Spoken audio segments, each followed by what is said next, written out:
When putting together a UX portfolio, the bulk of it is going to be comprised of case studies which describe in depth the projects that you've worked on and also how you came to some of the design decisions that you did.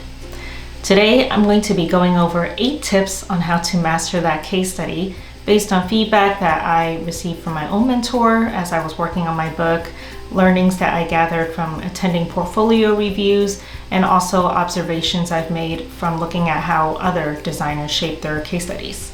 So let's get started. In boot camps, they often teach you about the ideal design process, but realistically, things don't always follow such a linear path.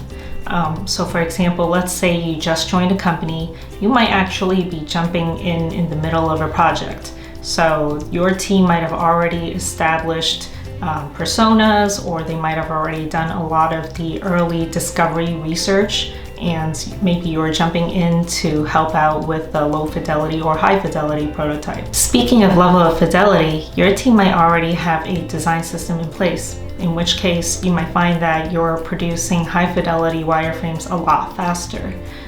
Or it could depend on the timeline of your project and who your designs are going to be presented to. So for example, some clients might not be able to wrap their heads around a low fidelity prototype, and they'll need to actually see everything kind of almost pixel perfect to be able to get what your design is. Constraints may vary, whether it's budget, your client or stakeholder directives, or even your access to users.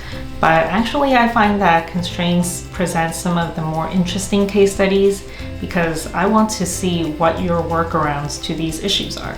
Whatever it is, think of your design process for this particular project as sort of like your skeleton or framework for how you want to tell your story and structure your case study.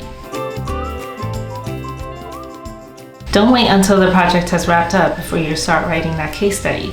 I'm continuously working on mine even as the project is ongoing so that the details are still fresh in my memory. So for example, let's say a stakeholder shared a particularly interesting piece of user insight with me today that I plan to use in my design later on. So I want to be able to include this in my portfolio and kind of wrap that story around it without having this design decision just kind of be inserted with no other context. Because writing a case study is a lengthy process, if you tackle it a little bit at a time like this, you're going to find that by the time your project concludes, you're already most of the way there. Research is an integral part of case studies. After all, you're not just putting together designs so they can look pretty, right? They're supposed to serve the user. So in order to see whether or not your design decisions are appropriate solutions to solving your problem, it's important to research and test them. Your research doesn't always have to be qualitative in nature. In fact, I find it really interesting to see how UX designers come across situations in which they might be strapped on time and resources, and how they're able to use whatever data they have at their disposal to make educated deductions. I remember one time I had to do a design challenge where I didn't have enough time or resources to do like a full-blown research study. And as a result, I went to the company's Better Business Bureau page and looked for actual customer feedback that way. So I was able to gather real-life quotes from real-life customers and use that as proof for some of my design decisions. You really just have to learn to be scrappy and work with what you have. When presenting research or test findings in your case studies, focus on the key results that you've gathered and how you follow through on them in your designs. It's not always possible for you to address every single piece of feedback that users have given you, and you need to demonstrate your ability to prioritize. Sometimes I would plot them on a chart in terms of what has the highest impact for users versus what requires the highest level of effort. And I would generally prioritize things that are high impact and low effort. Hiring managers don't have time to read through every single word in your case study, so identify your key findings and concise headlines. Don't just name the deliverable. So for example, instead of titling your section as user interviews, try something like commuters find it difficult to identify transfer points. This tells me what the problem you identified is through your research, and now I'm more interested in seeing how you approach the solution.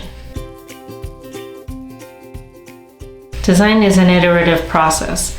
We don't always come up with the optimal solution the first time around, even after research. Your designs continually grow and evolve as your product does. So it's important to showcase that you are able to improve upon your original designs when you're given new information. Before and after screens are a great visual way to show your design iterations. Just remember to properly annotate them so that it's clear to whoever's looking at your designs where you made those changes exactly and why you made them. And another way to do so is to show progression. So for example, including some of your earlier sketches and how do you move from this sketch to, say, a low fidelity wire and then eventually to a high fidelity prototype. Design is rarely done in a vacuum, and as a UX designer, chances are you operate within a larger team. Within your case study, describe what your role is within this particular project. So for example, were you the primary UX researcher, or did you do a lot of the visual design? This is a great way to showcase what your strengths are and also what you're interested in working on. It can also show that you work well with others. Highlight some of your team dynamics. For example, how well did you collaborate with your product managers and your engineers? There's no need to showcase every single screen that you've ever worked on in your project within your case study. For example, a sign-up page might not be nearly as interesting as one with a more complex interaction. So for example, for my job, I might want to demonstrate screens where I designed how users would record their blood pressures. So let's say the hiring manager only has enough time to do 8 scrolls in your case study page. What are some of the things that you definitely want them to see? Things that clearly demonstrate your design thinking and your capabilities. You don't have to write a novel. Save some of those anecdotes for the interview later on. At the end of your case study, definitely include a separate section for your learnings and your success metrics. I find that UX involves a lot of trial and error, so it's okay if you don't have the perfect solution the first time around. It's definitely one of the more forgiving design practices, in which case you're kind of expected to continually iterate and improve upon your designs.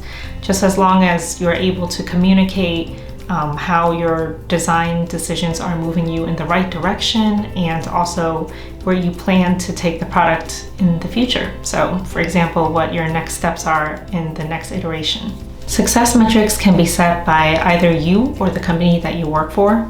And these can vary, but they ultimately tell me whether or not your designs were able to resolve the problem that you had identified in the beginning. So some examples of success metrics might be user engagement. So for example, how much time are your users spending on your website or your app in, say, any given month? Or perhaps conversion rates. So how many customers successfully progressed all the way through checkout and purchased a product? Or it could be app store ratings, or even, were you able to simplify a user flow? So let's say someone is trying to pay a bill online and it usually takes them X amount of time, but you were able to cut that time down by 10 to 20%. As an added bonus, not everyone has the time to go through an entire prototype, even if you do include a link to it in your case study. What you can do is include little animations here and there and sprinkle it throughout your case study to perhaps showcase some of your more interesting interaction designs. While these can certainly enhance the overall look and feel of your case study, I admit that I am also quite lazy or just simply inept at animations. So if you want to do it the easy way, what you could do is also just have some quick screen recordings of you clicking around your prototype very quickly.